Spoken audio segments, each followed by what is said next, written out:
After the men had gone a long time without food, Paul stood up before them and said, Men, you should have taken my advice not to sail from Crete. Then you would have spared yourselves this damage and loss. But now I urge you to keep up your courage, because not one of you will be lost. Only the ship will be destroyed. Last night, an angel of the God whose I am and whom I serve stood beside me and said, Do not be afraid, Paul. You must stand trial before Caesar. And God has graciously given you the lives of all who sail with you. So, keep up your courage, men, for I have faith in God that it will happen just as He told me. Nevertheless, we must run aground on some island. On the 14th night, we were still being driven across the Adriatic Sea, when about midnight the sailors sensed they were approaching land. They took soundings and found that the water was 120 feet deep. A short time later, they took soundings again and found it was 90 feet deep. Fearing that we would be dashed against the rocks, they dropped 4 anchors from the stern and prayed for daylight. In an attempt to escape from the ship, the sailors let the lifeboat down into the sea, pretending they were going to lower some anchors from the bow. Then Paul said to the centurion and the soldiers, Unless those men stay with the ship, you cannot be saved.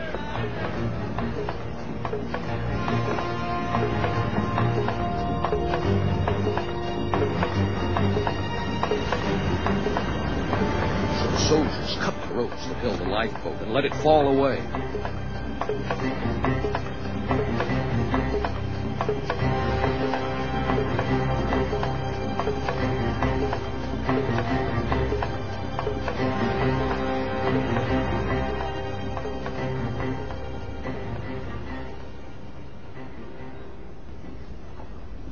Just before dawn, Paul urged them all to eat.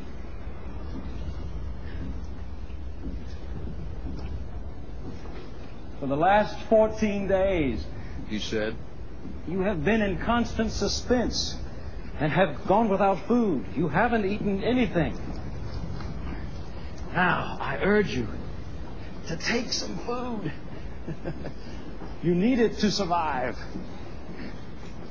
Not one of you will lose a single hair from his head.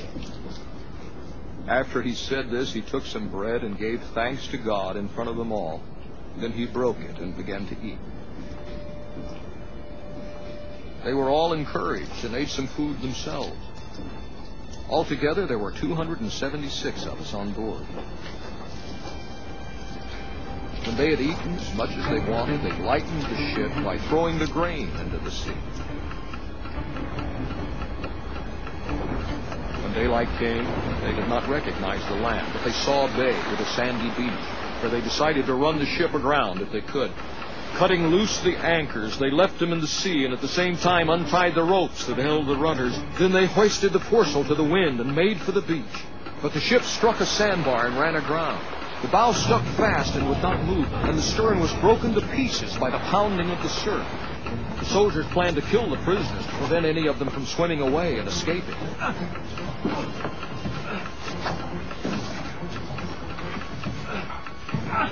But the centurion wanted to spare Paul's life and kept them from carrying out their plan. He ordered those who could swim to jump overboard first and get to land. The rest were to get their own planks or on pieces of the ship. In this way, everyone reached land in safety. Once safely on shore, we found out that the island was called Malta. The islanders showed us unusual kindness. They built a fire and welcomed us all because it was raining and cold. Paul gathered a pile of brushwood, and as he put it on the fire, a viper, driven out by the heat, fastened itself on his hand. The islanders saw the snake hanging from his hand. They said to each other, This man must be a murderer. What though he escaped from the sea? Justice has not allowed him to live. But Paul shook the snake off into the fire and suffered no ill effects.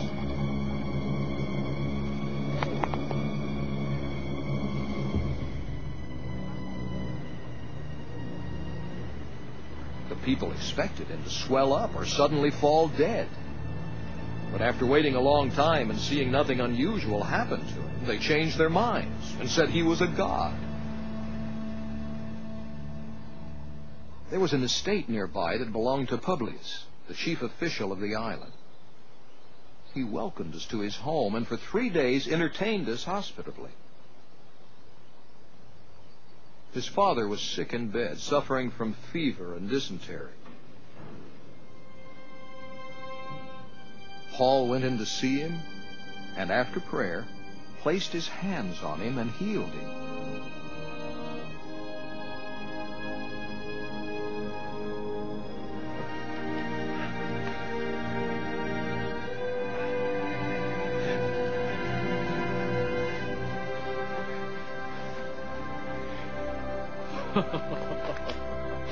When this had happened, the rest of the sick on the island came and were cured.